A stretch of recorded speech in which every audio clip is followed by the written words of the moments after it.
नमस्कार दोस्तों, welcome to ज्योति पाठशाला। मैं हूं ज्योति और आज मैं आपके लिए लेकर आई हूं प्रैक्टिस क्वेश्चंस। तो आज की वीडियो में हम एनईपी 2020 और एक्सपीरियंशियल लर्निंग के कुछ क्वेश्चंस को डिस्कस करेंगे और साथ में मैं आपको एनईपी और एक्सपीरियंशियल लर्निंग का रिवीजन भी करवाती हुई चलूँगी। तो चलिए शुरू करते हैं फर्स्ट क्वेश्चन से। Question number 1 is national education policy 2020 lays emphasis on.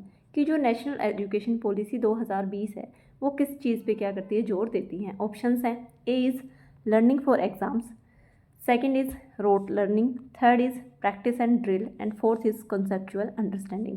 तो जो एनईपी थी, जो नेशनल एजुकेशन पॉलिसी थी, वो किस चीज़ पे जोर देती है। देखो, लर्निंग फॉर एग्जाम्स पे तो नहीं देती ना, क्योंकि नेशनल एजुकेशन पॉलिसी ने ही क्या कहा था कि बच्चे को क्या रखना, फोकस में रखना है। ना ही रोट लर्निंग पे फोकस करेगी, ना ही प्रैक्टिस एंड ड्रिल पे। तो जो राइट आंसर रहेगा वो क्या रहेगा, फोर्थ, कॉन्सेप्चुअल अंडरस्टैंडिंग। तो जो नेशनल एजुकेशन पॉलिसी है 2020, पहली बात तो ये क्या थी, 21st सेंचुरी की पहली नेशनल एजुकेशन पॉलिसी थी और इसने 34 साल पुरानी जो 1986 की नेशनल एजुकेशन पॉलिसी थी उसको क्या किया था, रिप्लेस किया था। और इसके जो चेयरमैन थे वो कौन थे, डॉक्टर के कस्तूरी रंगन। तो जो नेशनल एजुकेशन पॉलिसी है वो कॉन्सेप्चुअल अंडरस्टैंडिंग पे क्या करती है, फोकस करती है। Question number 2 is the new education policy is based on pillars. How many pillars does NEP 2020 have. कि जो नेशनल एजुकेशन पॉलिसी 2020 थी उसमें कितने पिलर्स हैं। तो जो राइट आंसर रहेगा वो क्या रहेगा, first 5।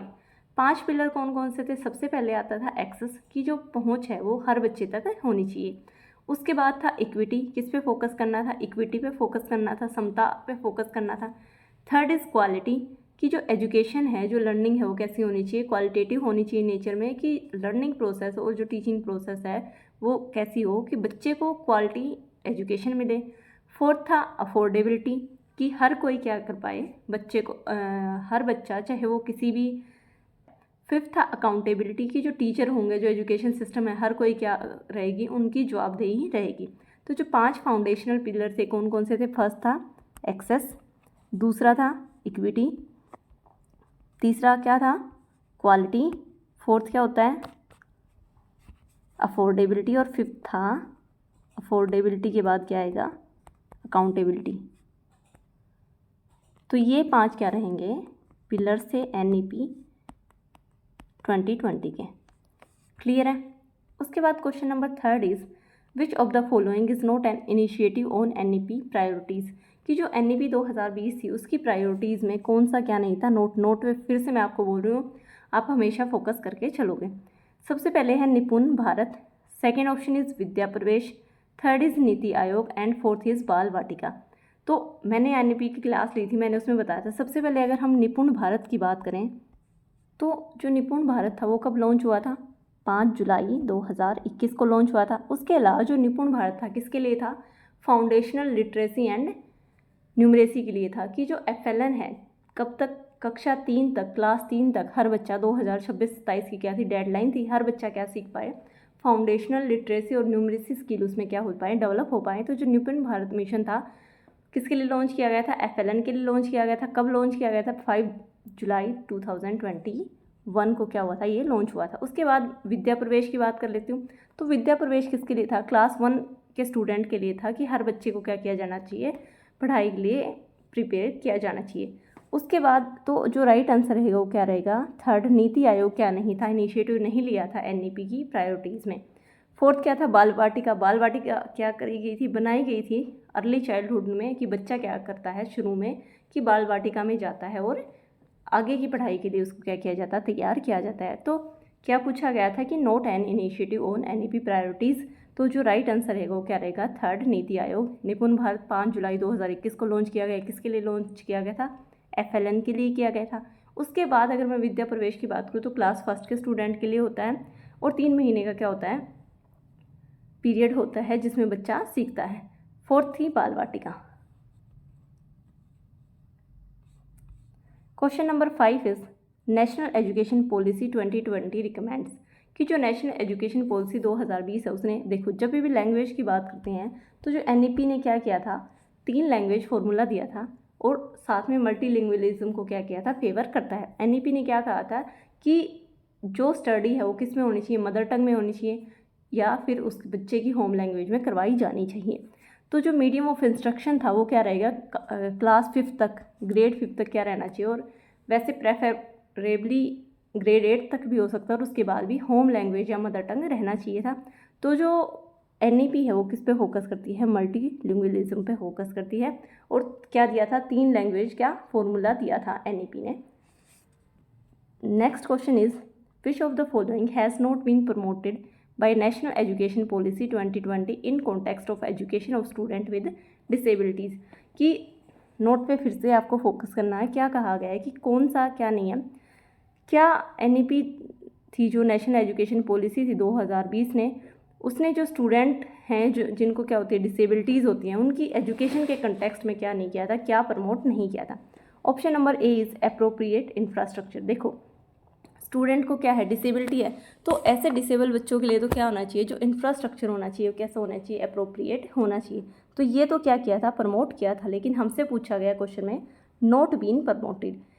Second is 1-on-1 teacher and tutor. बिल्कुल NEP ने क्या कहा था कि जो स्टूडेंट है जिनको क्या होती है डिसेबिलिटीज़ हैं, तो उनके लिए क्या होना चाहिए, 1-on-1 टीचर होना चाहिए और साथ में ट्यूटर होना चाहिए।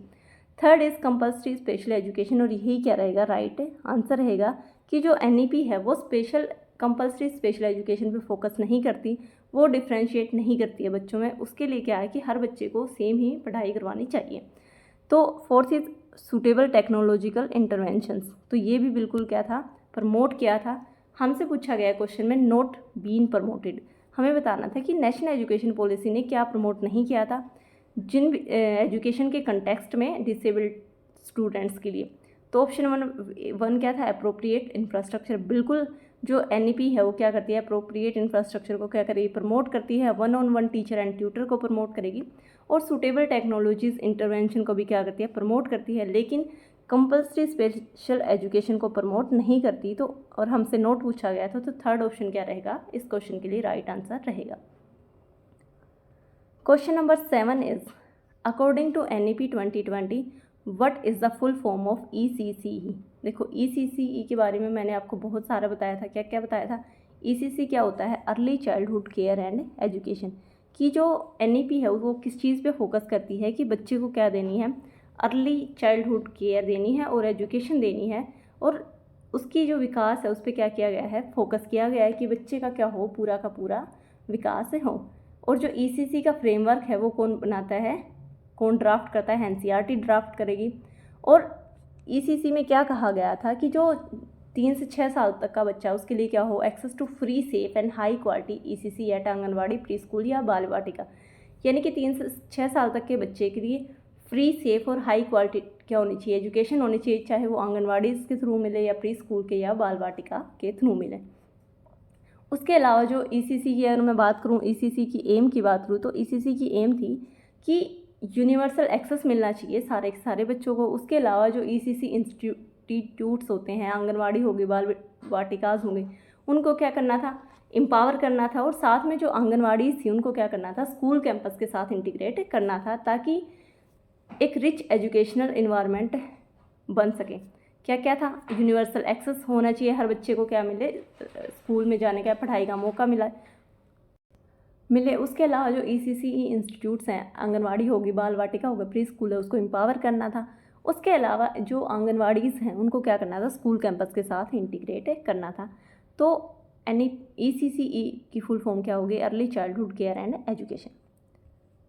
Question number 8 is national education policy 2020 proposes pedagogical shift from. देखो कि जो नेशनल एजुकेशन पॉलिसी है वो क्या प्रपोज करती है कि जो शिफ्ट है पेडागोजिकल, वो कहाँ से कहाँ तक हो। देखो फर्स्ट ऑप्शन क्या है, constructivism to behaviourism, from constructivism to behaviourism क्या रहेगा, राइट आंसर नहीं रहेगा, क्योंकि जो नेशनल एजुकेशन पॉलिसी है वो कंस्ट्रक्टिविज्म पे क्या करती है, फोकस करती है कि जो नॉलेज है वो बच्चा क्या करे, खुद ही कंस्ट्रक्ट करे। इस चीज़ पे NEP का क्या रहता है, फोकस रहता है। तो राइट आंसर क्या रहेगा, सेकंड, कि क्या करती है नेशनल एजुकेशन पॉलिसी की जो शिफ्ट है कैसे हो, रोट लर्निंग से हटके किस पे हो, कॉन्सेप्चुअल अंडरस्टैंडिंग की तरफ हो ना।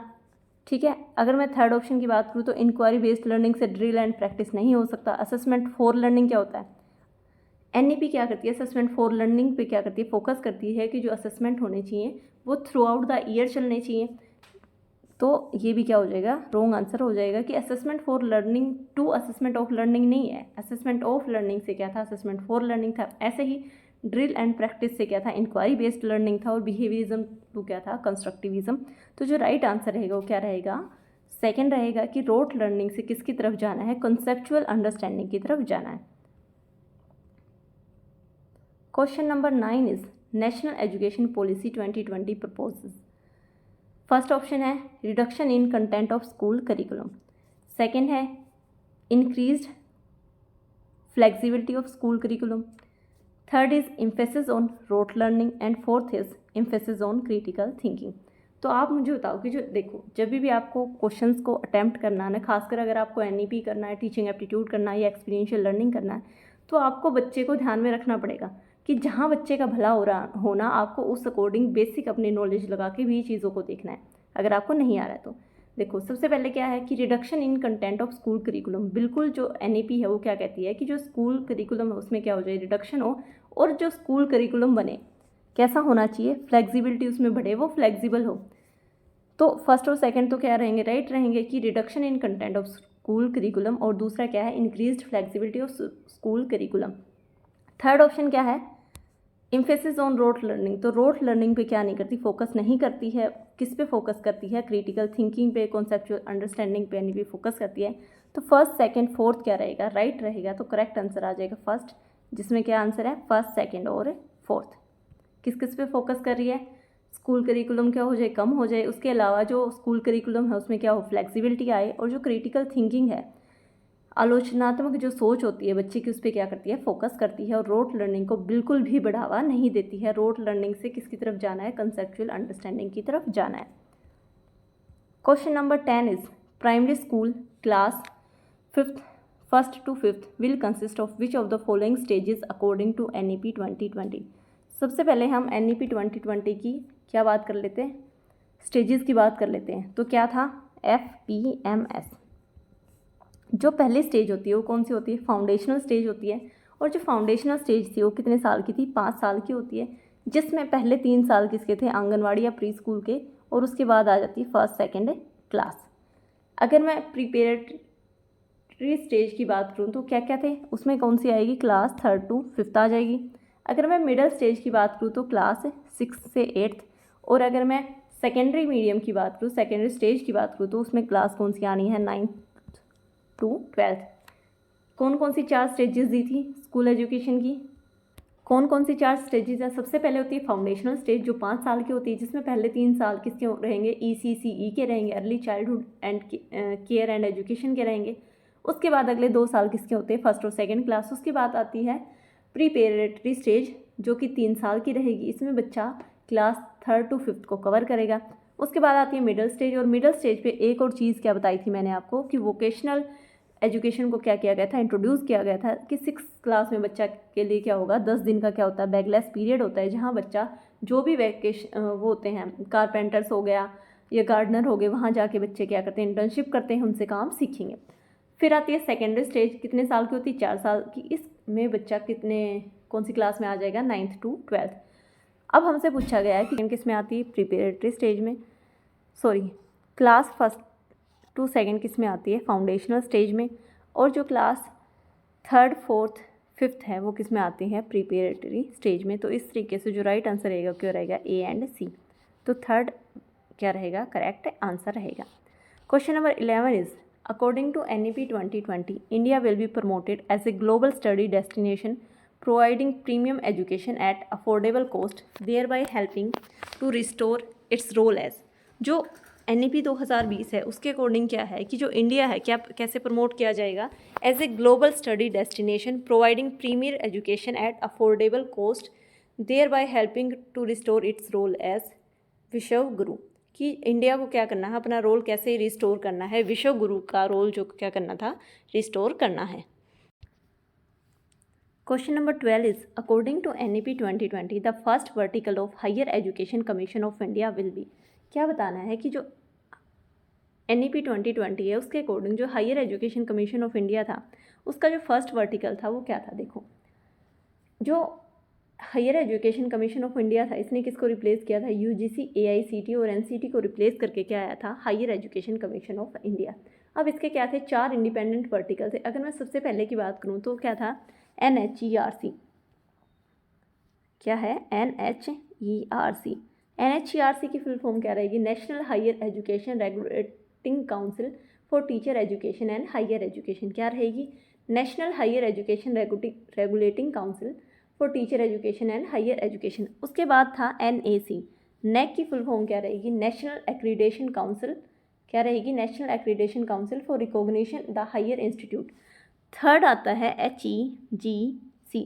HEGC की फुल फॉर्म क्या रहेगी? Higher education grant council for financial grant to the universities and colleges. क्या रहेगी? Higher education grant council. फिर लास्ट में आता है GEC।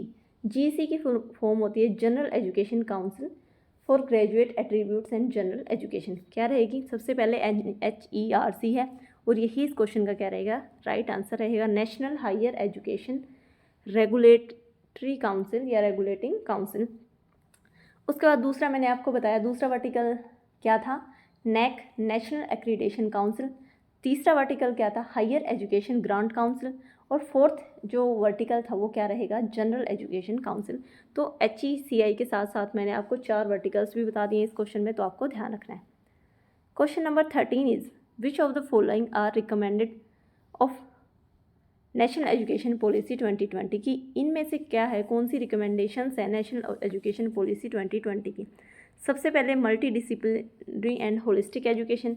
B is equal emphasis on arts, science and humanities. And C is no hard separation between academic streams.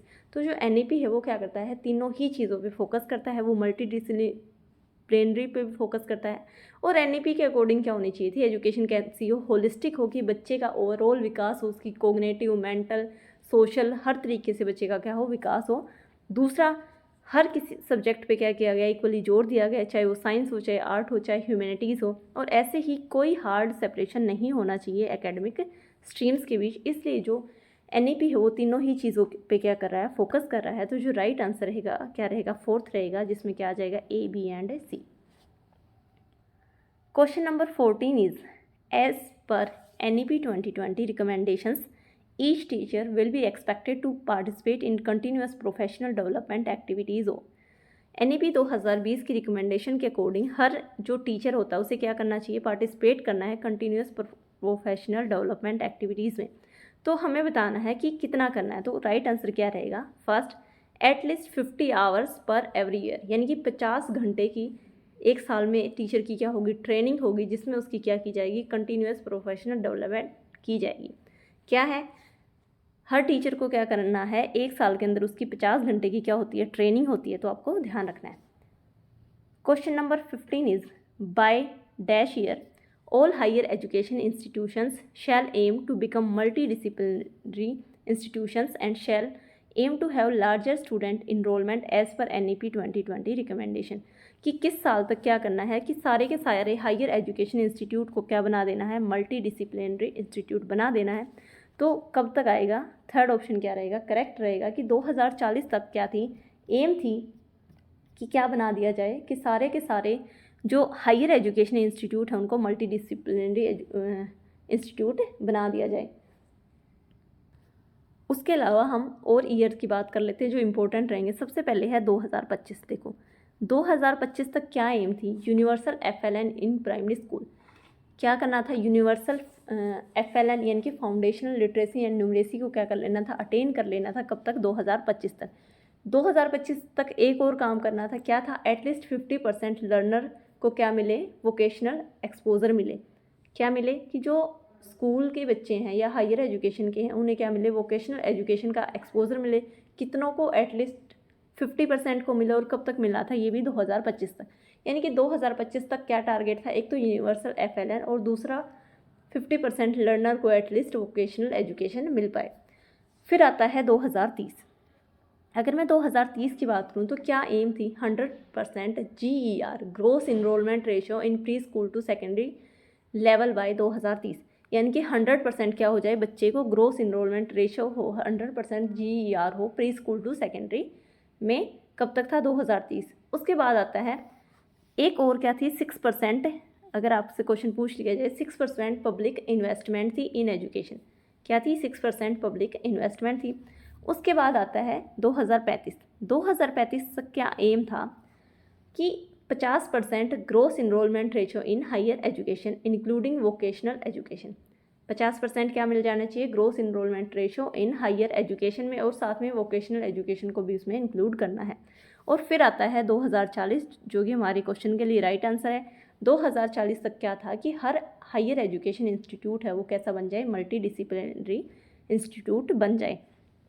तो question हमसे पूछा गया था कि कब तक हायर एजुकेशन इंस्टीट्यूट को बनना था, मल्टी डिसिप्लिनरी बनना था, तो कब तक बनना था, 2040। उसके अलावा मैंने आपके साथ डिस्कस किया है कि 2025 तक क्या एम था, यूनिवर्सल FLN। उसके अलावा क्या एम था कि एटलीस्ट 50% जो लर्नर हैं वो क्या करें, उन्हें वोकेशनल एजुकेशन का एक्सपोजर मिले। 2030 तक क्या होना था, 100% GER in pre school to secondary. 2035 तक क्या एम थी, 50% GER इन हायर एजुकेशन। और 2040 तक क्या थी कि जितने भी हायर एजुकेशन इंस्टीट्यूट हैं वो क्या बन जाए, मल्टी डिसिप्लिनरी बन जाए। तो ये थे आज के 15 क्वेश्चंस NEP के। उसके अलावा एक बार हम डिस्कस कर लेते हैं NEP के बारे में जल्दी से। NEP क्या थी, नेशनल एजुकेशन पॉलिसी है, 2020 है, 21st सेंचुरी की पहली है। इसने 1986 की जो पुरानी नेशनल पॉलिसी एजुकेशन थी उसको रिप्लेस किया था। जो चेयरमैन थे ड्राफ्टिंग कमेटी के वो कौन थे, डॉक्टर के कस्तूरी रंगन। फीचर्स क्या होंगे, यूनिक कैपेबिलिटीज़ को डेवलप करना है, मल्टी डिसिप्लिनरी एजुकेशन को बढ़ावा देना था, कॉन्सेप्चुअल अंडरस्टैंडिंग पे फोकस करती है, और universalisation of education from pre school to secondary school. उसके अलावा एक्सपीरियंशियल लर्निंग पे क्या करती है, फोकस करती है, और फाउंडेशनल लिटरेसी एंड न्यूमरेसी को क्या रखा था, हाईएस्ट प्रायोरिटी पे रखा था। उसके अलावा ईयर मैंने आपके साथ डिस्कस कर लिए हैं। 5 फाउंडेशनल पिलर कौन कौन से थे, access, equity, quality, affordability and accountability. उसके अलावा जो स्कूल एजुकेशन था उसको क्या कर दिया था, 10+2 से बदल के क्या कर दिया था, 5+3+3+4 कर दिया गया था, जिसमें पहली फाउंडेशनल स्टेज, दूसरी प्रीपेरेटरी स्टेज, तीसरी मिडिल स्टेज, और फोर्थ कौन सी होती थी, सेकेंडरी स्टेज। उसके अलावा क्या था, फिर क्या आया, early childhood care and education आया। ECC की ज़रूरत क्यों थी, क्योंकि जो बच्चा जब 6 साल का होता है उससे पहले ही उसका 85% ब्रेन क्या हो जाता है, डेवलप हो जाता है। तो जो पहले के 6 साल होते हैं उसकी ब्रेन की ग्रोथ के लिए, फिजिकल हेल्थ के लिए, इमोशनल स्टेबिलिटी और ओवरऑल डेवलपमेंट के लिए क्या रहते हैं, बहुत ज़्यादा अच्छे रहते हैं। एम क्या थी, यूनिवर्सल एक्सेस होना चाहिए। सारे के सारे जो इंस्टीट्यूशनल फ्रेमवर्क थे उनको स्ट्रॉन्ग बनाना था, आंगनवाड़ियों को स्कूल के साथ इंटीग्रेट कर देना था, ठीक है। उसके बाद आता है FLN। कब तक, FLN के लिए क्या लॉन्च किया था, निपुण भारत मिशन लॉन्च किया था। 2026-27 तक क्या एम थी कि सारे के सारे जो बच्चे हैं यूनिवर्सल FLN अचीव कर लें क्लास 3 तक। निपुण भारत मिशन कब लॉन्च हुआ, 5 जुलाई 2021 को। अगर मैं इसकी फुल फॉर्म की बात करूँ तो national initiative for proficiency in reading with understanding and numeracy था, ठीक है। उसके बाद आया NEP 2020 एंड लैंग्वेज फार्मूला दिए, कितने दिए थे, 3 लैंग्वेज फार्मूला दिए थे।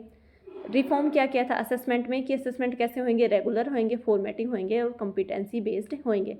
नेशनल असेसमेंट सेंटर क्या था, परख था। परख की फुल फॉर्म क्या थी, performance assessment, review and analysis of knowledge for holistic development. उसके बाद जो एग्जामिनेशन थे, सेंसस कब करवाए जाएंगे, क्लास 3rd, 5th और 8th में, और 360 डिग्री क्या बनना था, प्रोग्रेस कार्ड बनना था। उसके बाद सफल क्या था, कॉम्पिटेंसी बेस्ड असेसमेंट था, और सफल की फुल फॉर्म क्या रहेगी, structured assessment for analysing learning. उसके बाद NEP ने किसकी बात की थी, इक्विटेबल एंड इंक्लूसिव एजुकेशन की बात की थी, कि जो एजुकेशन हो कैसी रहनी चाहिए, इक्विटेबल होनी चाहिए और इंक्लूसिव होनी चाहिए। उसके बाद वोकेशनल एजुकेशन की बात हुई, टीचर रिक्रूटमेंट की बात हुई। इस तरीके से क्या हुआ था। फिर आया higher education reform and restructure, जिसमें 4 वर्टिकल्स हमने अभी भी डिस्कस कर लिए हैं। तो उसके बाद क्या था, गवर्नमेंट स्कीम क्या क्या आई, PM श्री स्कूल से निपुण भारत थे, प्रेरणा स्कूल से निष्ठा 2.0 क्या था, टीचर ट्रेनिंग थी। विद्या प्रवेश क्या था, एक 3 मंथ का प्ले बेस्ड क्या था, स्कूल रेडीनेस प्रोग्राम था फॉर ऑल ग्रेड 1 चिल्ड्रन। और उसके अलावा अगर मैं एडिशनल इनिशिएटिव की बात करूँ तो क्या था, सवनाथ स्कॉलरशिप थी। सवनाथ स्कॉलरशिप किसके लिए थी, जिन बच्चों ने अपने पेरेंट्स को कोविड या और रीज़न की वजह से खो दिया है। उसके अलावा प्रगति स्कॉलरशिप थी लड़कियों के लिए, और सक्षम स्कॉलरशिप किसके लिए थी, स्टूडेंट विद डिसेबिलिटी। तो मैंने आपके साथ NEP के 15 क्वेश्चन डिस्कस किए हैं। उसके अलावा मैंने आपको साथ NEP को भी डिस्कस कर लिया है। तो नेक्स्ट है एक्सपीरियंशियल लर्निंग के बारे में हम बात करें। देखो एक्सपीरियंशियल लर्निंग क्या है, process of learning through direct experience followed by reflection analysis and application. क्या होती है कि जब बच्चा क्या करेगा, जब लर्नर डायरेक्ट एक्सपीरियंस से सीखता है उसके बाद वो रिफ्लेक्ट करता है, एनालिसिस करता है और उसके बाद अप्लाई करता है। तो मेमोराइजेशन की जगह किस पे फोकस किया गया है कि जो लर्नर है वो कॉन्सेप्ट को क्या करे, समझे, करके, ऑब्जर्व करके, थिंक करके और अप्लाई करके। तो सबसे पहले तो question number 1 is experiential learning is primarily based on which educational philosophy. कि जो एक्सपीरियंशियल लर्निंग है वो प्राइमरी किस फिलोसफी पे क्या होती है, बेस होती है। ऑप्शन है ए इज कंस्ट्रक्टिविज्म और यही क्या रहेगा, राइट आंसर रहने वाला है। बी क्या था, बिहेवियरिज्म। सी क्या था, आइडियलिज्म। और डी क्या था, रियलिज्म। तो जो एक्सपीरियंशियल लर्निंग होती है वो किस पे बेस्ड होती है, कंस्ट्रक्टिविज्म पे बेस्ड होती है। कि जो बच्चा है वो क्या करता है, नॉलेज को खुद ही लर्नर क्या करता है, कंस्ट्रक्ट करता है। अगर मैं कंस्ट्रक्टिविज्म में मेन थ्योरिस्ट की बात, तो जो प्याजे थे, प्याजे, वाइगोस्की और जॉन डुई क्या रहेंगे, मेन क्या थे, कंस्ट्रक्टिविज्म के थ्योरिस्ट थे। और अगर मैं बिहेवियरिज्म की बात करूँ तो बिहेवियरिज्म में क्या कहा जाता है कि जो लर्निंग होती है वो क्या होता है, change in observable behaviour caused by stimulus response connections.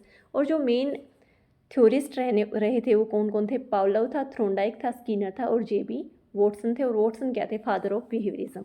तो एक्सपीरियंशियल लर्निंग जो होती है, जो करके सीखने की जो ये लर्निंग है वो किस पे फोकस होती है, कंस्ट्रक्टिविज्म पे फोकस करती है, कंस्ट्रक्टिविज्म पे बेस्ड होती है।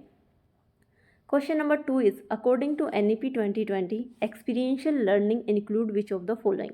देखो जहाँ भी एक्सपीरियंशियल लर्निंग आ गया ना तो आपको ध्यान रखना है कि वहाँ किस पे होगा, जहाँ बच्चा क्या करेगा, खुद करके सीखेगा। तो जो मेन फोकस है वो किस पे रहेगा, करके सीखने पे रहेगा। तो आपको ध्यान रखना है कि ऑप्शन को आपको इस तरीके से देखना है जहाँ बच्चे का क्या हो, जहाँ बच्चा कुछ अनुभव करे, जहाँ बच्चा खुद काम करे। तो ऑप्शंस हम देख लेते हैं। पहली बात, क्वेश्चन को दोबारा बता देती हूँ। According to NEP 2020 experiential learning क्या है, इनमें से किस चीज़ को क्या करती है, इंक्लूड करती है। ए इज़ रोट मेमोराइजेशन, बिल्कुल गलत हो जाएगा क्योंकि रोट मेमोराइजेशन से NEP किस पे फोकस करती है, कंसेप्चुअल अंडरस्टैंडिंग पे। B is project work and field visit. तो जो प्रोजेक्ट वर्क है और फील्ड विजिट है वो क्या रहेगा, राइट आंसर रहेगा। क्योंकि जब बच्चा प्रोजेक्ट करेगा और कहीं भी फील्ड विजिट करेगा तो वो क्या कर रहा है, अनुभव कर रहा है। और अनुभव करने पे ही NEP क्या करती है, फोकस करती है। तो जब बच्चा प्रोजेक्ट पर करेगा या फील्ड विजिट करेगा तो उस टाइम पे क्या कर रहा है, वो खुद काम कर रहा है, खुद काम कर रहा है तो वो एक्सपीरियंस करेगा और इसी पे NEP क्या रहता है, फोकस रहता है। अगर मैं थर्ड ऑप्शन की बात करूँ तो क्या था, लेक्चर मेथड। नहीं, लेक्चर मेथड क्या होता है, एक टीचर सेंटर्ड अप्रोच होती है, मैंने आपको पढ़ाया था। और डी क्या था, डिक्टेशन। तो ये भी क्या रहेगा, रॉन्ग आंसर रहेगा। हमसे पूछा गया था कि NEP के अकॉर्डिंग एक्सपीरियंशियल लर्निंग किसको इंक्लूड करती है, तो राइट आंसर रहेगा B, project work and field visit. तो एक्सपीरियंशियल लर्निंग में आपको स्पेशली ध्यान रखना है कि जहाँ बच्चा काम करेगा वही क्या रहेगा, राइट आंसर रहेगा। Question number 3 is which of the following best describe activity based learning. कि एक्टिविटी बेस्ड लर्निंग को क्या करता है, कौन सा इन चारों में से क्या करता है, बेस्ट डिस्क्राइब करेगा। ऑप्शंस हैं, A is learning by doing, B is learning by reading, C is learning by listening and D is learning by memorising. तो जो राइट आंसर रहेगा, देखो एक्टिविटी कब करेगा, जब वो क्या करेगा, कुछ काम करेगा। पढ़ के, लिसन करके या रट्टा मार के क्या नहीं होता, कोई एक्टिविटी नहीं होती। तो जो एक्टिविटी बेस्ड लर्निंग किस में होगी, लर्निंग बाय डूइंग। तो करेक्ट आंसर क्या रहेगा, A, learning by doing. Question number 4 is who propose the experiential learning cycle. Experiential learning cycle है वो किसने प्रपोज की थी। फर्स्ट है जीन प्याजे, सेकंड है John Dewey, C is David Kolb, जो इसके लिए क्या रहेगा, करेक्ट आंसर रहेगा। और डी क्या था, ले वाइगोस्की। देखो जीन प्याजे ने क्या दी थी, 4 स्टेजेस दी थी। जॉन डुई किस पे फोकस करते हैं, लर्निंग बाय डूइंग की थ्योरी जो दी थी वो किसने दी थी, जॉन डुई ने। और जो एक्सपीरियंशियल लर्निंग साइकिल दी थी वो किसने दी थी, डेविड कोल्ब ने दी थी। और ले वाइगोस्की किस पे फोकस करते हैं, सोशल ली, बच्चा क्या करता है, सोशल इंटरेक्ट करके, लैंग्वेज के थ्रू, कल्चर के थ्रू क्या करता है, बच्चा सीखता है। तो अगर मैं कोल्ब की एक्सपीरियंशियल लर्निंग साइकिल की बात करूँ तो कितनी थी, 4 स्टेजेस थी। सबसे पहली क्या आती है, कंक्रीट एक्सपीरियंस, जिसमें बच्चा क्या करता है, एक्सपीरियंस करता है। दूसरी क्या आती है, दूसरी क्या थी, रिफ्लेक्टिव ऑब्जर्वेशन। पहली में बच्चा क्या करता है, एक्सपीरियंस करेगा, और दूसरी में जो भी उसने एक्सपीरियंस किया उसको क्या करेगा, रिफ्लेक्ट करेगा। लर्नर केयरफुली ऑब्जर्व करता है और रिफ्लेक्ट करता है कि क्या हुआ है। थर्ड स्टेज कौन सी थी, एब्स्ट्रैक्ट कॉन्सेप्चुलाइजेशन, जिसमें बच्चा क्या करता है, थ्योरीज़ को, कॉन्सेप्ट्स को, जो जनरल प्रिंसिपल्स होते हैं उनको क्या करेगा, डेवलप करता है। जैसे कि मान लो एक फॉर्मूला ड्राइव करना है या किसी रूल को क्या करना है, जनरलाइज करना है।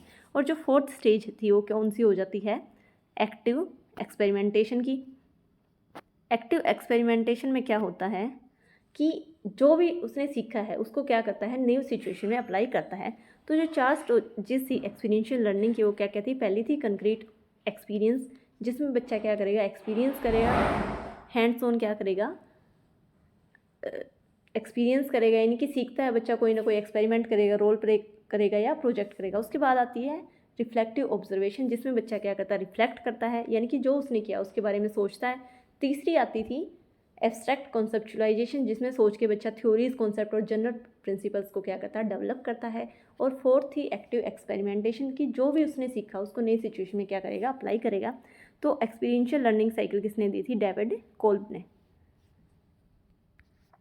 Question number 5 is in experiential learning the learner's role is, कि जो एक्सपीरियंशियल लर्निंग है उसमें लर्नर का रोल कैसा रहेगा। A is passive, B is active, C is silent and D is observer only. मुझे बताओ एक्सपीरियंशियल लर्निंग में क्या हो रहा है, बच्चा खुद करके सीख रहा है। अगर बच्चा ही खुद करके सीख रहा है तो उसका रोल कैसा रहेगा, एक्टिव रहेगा। तो जो राइट आंसर रहेगा वो क्या रहेगा, be active. Question number 6 is which of the following is an example of experiential activity, कि इन चारों में से क्या है, कौन सा एग्जाम्पल है किसका, एक्सपीरियंशियल एक्टिविटी का। ऑप्शंस हैं, A is field visit, B is reading a book, C is dictation test and D is silent reading. देखो अब मुझे खुद ही बताओ कि एक्सपीरियंस बच्चा किस में करेगा, जब वो क्या करेगा, फील्ड विजिट करेगा। जब भी वो फील्ड विजिट करेगा तो वो क्या कर रहा है, वो खुद अनुभव प्राप्त कर रहा है। और जब अनुभव प्राप्त करेगा, यही क्या पूछा था, इसका एग्जाम्पल पूछा था। तो ए ऑप्शन क्या रहेगा, करेक्ट रहेगा, field visit. Question number 7 is the concept of learning by doing was emphasised by, जो लर्निंग बाय डूइंग था किसने दिया था, मुझे यहीं के यहीं आंसर दे दो। कौन थे, जॉन डुई क्या थे, लर्निंग बाय डूइंग के क्या रहेंगे, फादर रहेंगे। और इन्होंने ही किस पे जोर दिया था, लर्निंग बाय डूइंग पे। जॉन डुई क्या थे, लर्निंग बाय डूइंग के फादर रहेंगे। और उन्होंने क्या किया था, लर्निंग बाय डूइंग के पे फोकस किया था कि बच्चा कब सीखता है, जब वो चीज़ें खुद करता है। Question number 8 is activity based learning increases, कि जो एक्टिविटी बेस्ड लर्निंग है वो किसको इनक्रेज करेगी। ऑप्शंस है, critical thinking, rote learning, teacher dominance and memorisation. तो बच्चा क्या कर रहा है, एक्टिविटी कर रहा है। तो एक्टिविटी कर रहा है तो उसकी जो क्रिटिकल थिंकिंग है उसको क्या किया जाता है, इनक्रेज किया जाता है। देखो आपको जब भी क्वेश्चन करने हैं आपको बिल्कुल ध्यान रखना है कि जहाँ क्या हो, क्रिटिकल थिंकिंग की बात हो, कॉन्सेप्चुअल की बात हो। देखो जहाँ रट्टा मारने की बात आ गई या टीचर डोमिनेंस की बात आ गई या मेमोराइजेशन की बात आ गई, तो उस पर कहीं भी फोकस नहीं है। जो एक्सपीरियंशियल लर्निंग है या जो एनईपी है वो फोकस करती है कंसेप्चुअल अंडरस्टैंडिंग पे, बच्चे करके सीखने पे। और जो फोकस रहेगा वो क्या रहेगा, बच्चा रहता है। और जो अप्रोचेज़ रहेंगी वो कैसी रहेंगी, लर्नर सेंटर्ड रहेंगी। और जहाँ एक्सपीरियंशियल लर्निंग की बात आए कि कैसे सीखेगा, तो आपको देखना है कि कहाँ किस एक्टिविटी के थ्रू बच्चे को अनुभव प्राप्त हो रहा है, वही उसके लिए क्या हो जाएगा, राइट आंसर हो जाएगा। तो एक्टिविटी बेस्ड लर्निंग क्या करती है, जो क्रिटिकल थिंकिंग होती है उसको क्या करेगी, इनकरेज करती है। Question number 9 is which of the following align with the constructivist pedagogy, कि इनमें से चारों में से कौन सी क्या करती है, अलाइन करती है with constructivist pedagogy. Constructivist pedagogy क्या होती है कि जिसमें बच्चा है या जो लर्नर है वो खुद ही नॉलेज को क्या करता है, कंस्ट्रक्ट करता है। तो ऑप्शंस हैं, A is discovery learning, B is drill and practice, C is lecture method and D is dictation. तो राइट आंसर क्या रहेगा, डिस्कवरी लर्निंग। देखो जब बच्चा क्या कर रहा है, खुद कुछ चीज़ों के बारे में खोज रहा है, अगर वो खोज रहा है तो वो क्या करेगा, वो सीखेगा, वो खुद ही क्या कर रहा होगा, नॉलेज को कंस्ट्रक्ट कर रहा होगा। बी ऑप्शन नहीं हो सकता, ड्रिल एंड प्रैक्टिस से कहीं भी क्या नहीं होती, बच्चा क्या नहीं कर पाएगा, नॉलेज को कंस्ट्रक्ट नहीं कर पाएगा। ऐसे ही ना कि लेक्चर मेथड से, लेक्चर मेथड तो होता भी क्या है, टीचर सेंटर्ड होता है, जहाँ टीचर आता है ओरल प्रेजेंटेशन देता है, चीज़ें बताएगा, आपको इन्फॉर्मेशन प्रोवाइड करवाता है। और डी भी क्या नहीं रहेगा, रॉन्ग आंसर रहेगा, डिक्टेशन भी राइट आंसर नहीं रहेगा। तो कंस्ट्रक्टिविस्ट पेडागोजी को कौन अलाइन करेगा, discovery learning. Question number 10 is which of the following best represent experiential learning, कि चार ऑप्शन में से कौन सा क्या करेगा, एक्सपीरियंशियल लर्निंग को बेस्ट डिस्क्राइब करेगा। A is watching A movie about farming, क्या करना है, फार्मिंग पे क्या देखनी है, मूवी देखनी है। बी ही क्या रहेगा, राइट आंसर रहेगा, visiting a farm and working there. फिर मैं आपसे आपको कह रही हूँ कि जहाँ एक्सपीरियंशियल लर्निंग हुआ है वहाँ आपको देखना है कि बच्चा अनुभव कहाँ प्राप्त कर रहा है। तो जब वो खेत में जाएगा, फार्म में जाएगा, विजिट करेगा और वहाँ काम करेगा, तभी उसे क्या होगा, उसे अनुभव प्राप्त होगा। तो ये क्या रहेगा इसके लिए राइट आंसर। अगर सी ऑप्शन की बात टू रीडिंग अबाउट फार्मिंग भी उसे क्या नहीं मिलेगा, उसे एक्सपीरियंस नहीं मिलेगा। ऐसे ही लिसनिंग टू ए लेक्चर से भी क्या नहीं मिलता, एक्सपीरियंस नहीं मिलता। तो एक्सपीरियंस उसे कब मिलेगा, जब वो किसी फार्म को विजिट करेगा और वहाँ पर काम करता है। Question number 11 is learning through reflection on doing is the principle of. अभी मैंने आपको बताया था एक्सपीरियंशियल लर्निंग क्या होती है, एक प्रोसेस है लर्निंग की जहाँ डायरेक्ट एक्सपीरियंस करके सीखता है, उसके बाद क्या होता है, रिफ्लेक्ट करता है, एनालाइज करता है और अप्लाई करता है। तो learning through reflection on doing किसका प्रिंसिपल हो जाएगा, एक्सपीरियंशियल लर्निंग का। तो बी क्या रहेगा इसके लिए correct answer. Question number 12 is in activity based pedagogy the teacher act as. देखो एक्टिविटी बेस्ड अगर पेडागोजी होगी तो जो टीचर का रोल रहेगा वो क्या रहेगा, फैसिलिटेटर का रहेगा और गाइड का रहेगा। क्या है activity based pedagogy, activity based pedagogy है तो टीचर क्या करेगा, बच्चे को गाइड करेगा, एज ए फैसिलिटेटर उसका क्या रहेगा, रोल रहेगा। ये ऑप्शन क्या था, नॉलेज ट्रांसमीटर, ये भी नहीं रहेगा, कंट्रोलर भी नहीं होगा, इवेलुएटर भी नहीं होता। तो जो एक्टिविटी बेस्ड पेडागोजी होती है उसमें जो टीचर है वो एज ए गाइड और एज ए फैसिलिटेटर की तरह क्या करता है, एक्ट करता है। Question number 13 is which method is list suitable for experiential learning. कि 4 मेथड दिए गए हैं, इनमें से कौन सा क्या है लिस्ट सूटेबल रहेगा एक्सपीरियंशियल लर्निंग के लिए। तो ए ही क्या रहेगा राइट आंसर रहेगा कि लेक्चर मेथड क्या नहीं होता, सूटेबल नहीं रहता एक्सपीरियंशियल लर्निंग के लिए। क्योंकि लेक्चर मेथड में क्या होता है कि टीचर आएगा, लेक्चर देगा, ओरल प्रेजेंटेशन देता है, तो यही इसमें बच्चा क्या नहीं करा और इसमें बच्चे क्या हो जाते हैं, पैसिव लिसनर बन जाते हैं। और एक्सपीरियंशियल लर्निंग की इस पर ध्यान देती है कि बच्चा अनुभव खुद प्राप्त करे, वो हैंड्स ऑन एक्टिविटी करके सीखे, वो रिफ्लेक्ट करे, एनालाइज करे, अप्लाई करे। तो लेक्चर मेथड क्या नहीं रहता, सूटेबल नहीं रहेगा एक्सपीरियंशियल लर्निंग के लिए। और ऑप्शंस देख लेते हैं। बी क्या है, रोल प्ले। बिल्कुल जब बच्चा रोल प्ले करता है तो वो क्या करता है, एक्सपीरियंस करता है। ऐसे ही प्रोजेक्ट मेथड में बच्चा क्या करता है, प्रोजेक्ट करके सीखता है। और प्रोजेक्ट मेथड के फादर क्या रहेंगे, मैंने पहले भी आपसे पूछा, फिर से पूछ रही, कमेंट सेक्शन में मुझे ज़रूर बताइएगा। और फील्ड ट्रिप में क्या होगा, फील्ड ट्रिप में बच्चा क्या कर रहा है, जा रहा है, चीज़ों को अनुभव करेगा। तो लिस्ट सूटेबल मेथड क्या हो जाएगा, lecture method. Role play, project method और फील्ड ट्रिप क्या रहेंगे, सूटेबल मेथड रहेंगे एक्सपीरियंशियल लर्निंग के लिए। अब जो एक्सपीरियंशियल लर्निंग है इम्फेसाइजेस, जो एक्सपीरियंशियल लर्निंग है वो किस पे जोर देती है, रियल लाइफ कंटेक्स्ट पे, एब्स्ट्रैक्ट कंसेप्ट ओनली। सी है memory recall and D is teacher centred classes. देखो एक्सपीरियंशियल लर्निंग किस पे जोर देती है, रियल लाइफ कॉन्टेक्स्ट पे क्या करती है, जोर देती है, एम्फेसाइज करती है, ना कि मेमोरी को या टीचर सेंटर्ड क्लास होती है। Question number 15 is which of the following best demonstrate learning by doing. क्या करना है कि इन चारों में से कौन सा क्या करेगा, बेस्ट डेमोन्स्ट्रेट करेगा लर्निंग बाय डूइंग को। ऑप्शंस हैं, A is writing an essay after reading, B is conducting an experiment है, C is memorising a poem है and D is copying notes. मुझे बताओ, अगर आप कोई ऐसे लिख रहे हो रीडिंग के बाद तो क्या कर रहे हो, लर्निंग बाय डूइंग हो रहा है, आप कुछ कर रहे हो, सीख रहे हो। लर्निंग बाय डूइंग क्या होता है कि आप खुद ही क्या कर रहे हो काम को। जैसे कंडक्टिंग एन एक्सपेरिमेंट क्या रहेगा, राइट आंसर रहेगा कि जब बच्चा, देखो थ्योरी पढ़ी, थ्योरी में आपने एसिड बेस टाइट्रेशन पढ़ी या कंडक्टोमेट्रिक टाइट्रेशन पढ़ी। अब आपने क्या किया, कंडक्टोमेट्री का क्या किया, मान लो HCl लिया, NaOH लिया, आप क्या कर रहे हो, एक टाइट्रेशन कर रहे हो, वॉल्यूमेट्रिकली भी कर सकते हो और कंडक्टोमेट्रिकली भी। तो जब आप एक्सपेरिमेंट कर रहे होगे तो आपको क्या पता चलेगा कि जो थ्योरी आपने पढ़ी है वो क्या होगी, आप अप्लाई कर रहे हो, आप सीख रहे हो उसी थ्योरी को। तो एक्सपेरिमेंट करके क्या करोगे आप, लर्निंग बाय डूइंग। और एक्सपेरिमेंट जो करना है वो क्या करेगा, बेस्ट डेमोन्स्ट्रेट करेगा लर्निंग बाय डूइंग को। सी ऑप्शन क्या था, मेमोराइजिंग ए पोएम। पोएम याद करना क्या नहीं होता, लर्निंग बाय डूइंग नहीं होता। ऐसे ही नोट्स कॉपी करके भी कोई क्या नहीं करता, अनुभव प्राप्त नहीं करता। तो जो राइट आंसर रहेगा वो क्या रहेगा, बी कंडक्टिंग एन एक्सपेरिमेंट। तो ये हमने क्या देखे हैं, 15 क्वेश्चन ही एक्सपीरियंशियल लर्निंग के देखे हैं। अब 2 मिनट के लिए मैं आपको एक्सपीरियंशियल लर्निंग रिवाइज करवा देती हूँ। क्या थी, एक प्रोसेस थी, लर्निंग थ्रू डायरेक्ट एक्सपीरियंस, उसके बाद रिफ्लेक्ट करेगा, एनालाइज करता है, अप्लाई करता है। नेचर ऑफ एक्सपीरियंशियल लर्निंग कैसा था, एक्टिव प्रोसेस होती है, कंस्ट्रक्टिविस्ट अप्रोच होती है, होलिस्टिक लर्निंग होती है, पर्सनलाइज्ड लर्निंग होती है, कंटेक्स्ट बेस्ड होती है।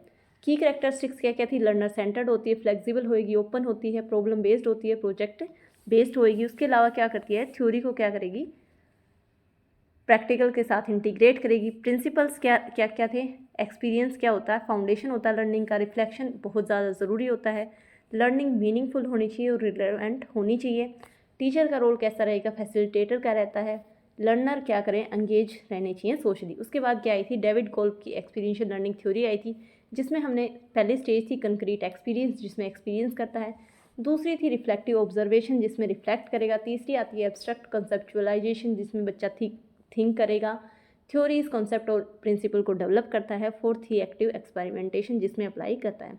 उसके बाद हमने जॉन डुई की एक्सपीरियंशियल लर्निंग देखी थी, क्या थे, लर्निंग बाय डूइंग के फादर होते हैं, और एजुकेशन क्या होनी चाहिए इनके अकॉर्डिंग, चाइल्ड सेंटर्ड होनी चाहिए और एक्सपीरियंसेस पे बेस्ड होनी चाहिए थी।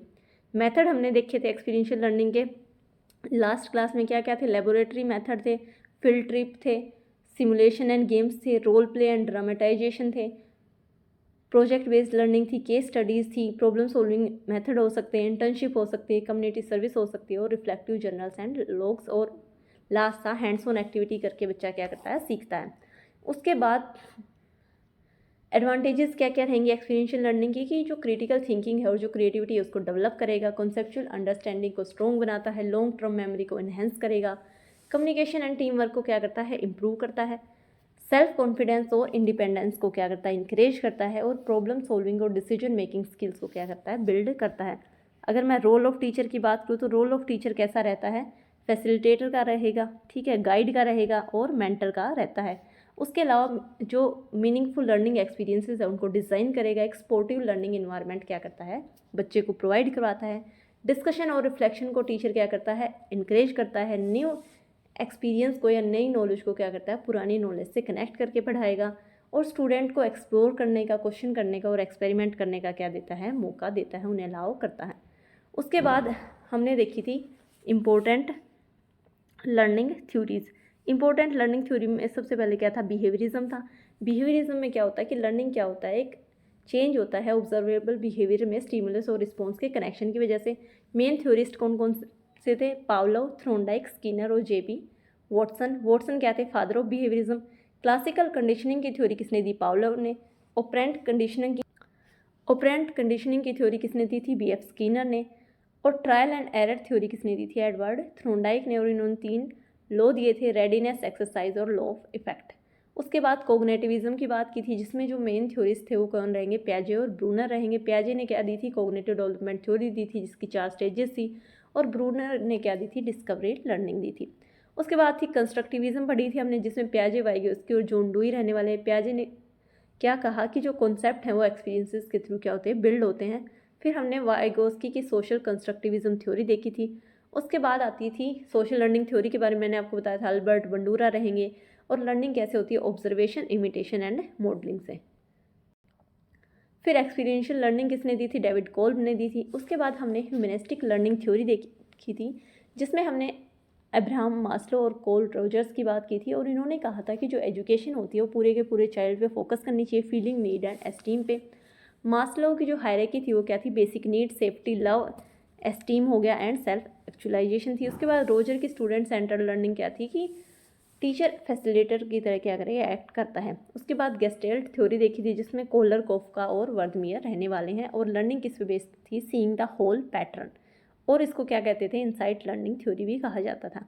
उसके बाद ओसबल की मीनिंगफुल लर्निंग देखी थी। इन्होंने कहा था कि जो लर्निंग होती है उसको क्या करना, पुरानी नॉलेज से अगर कनेक्ट करते हैं तो लर्निंग क्या हो जाती है, मीनिंगफुल हो जाती है। उसके बाद हमने मल्टीपल इंटेलिजेंस थ्योरी देखी थी, किसने दी है, हार्वर्ड गार्डनर ने। और 8 इंटेलिजेंसेस की इन्होंने बात की है। पहली होती है लिंग्विस्टिक, दूसरी लॉजिकल, तीसरी स्पेशियल, फोर्थ थी बॉडीली काइनेस्थेटिक, फिफ्थ थी म्यूजिकल, सिक्स थी इंटरपर्सनल, फिर इंट्रापर्सनल, और फिर आती है नेचुरलिस्टिक। और लास्ट में हमने पढ़ी थी कर्ट लेविन की फील्ड थ्योरी, कि लेविन किस में बिलीव करते हैं कि जो लर्निंग होती है वो इन्वायरमेंट के द्वारा क्या होती है, इन्फ्लुएंस्ड की जाती है। और लर्निंग में क्या होते हैं, एक्शन फॉलोड बाय फीडबैक। तो आज हमने 30 क्वेश्चन को डिस्कस किया है, जिसमें हमने एनईपी और एक्सपीरियंशियल लर्निंग के, उसके साथ साथ मैंने आपको रिवाइज भी करवा दिया है कि क्या क्या हमने एनईपी में पढ़ा था और क्या क्या टॉपिक हैं एनईपी में और एक्सपीरियंशियल लर्निंग में। तो अगर वीडियो पसंद आई हो तो वीडियो को लाइक करें, चैनल को सब्सक्राइब करें, बेल आइकन प्रेस करें। मिलते हैं नेक्स्ट वीडियो में, तब तक के लिए बाय बाय।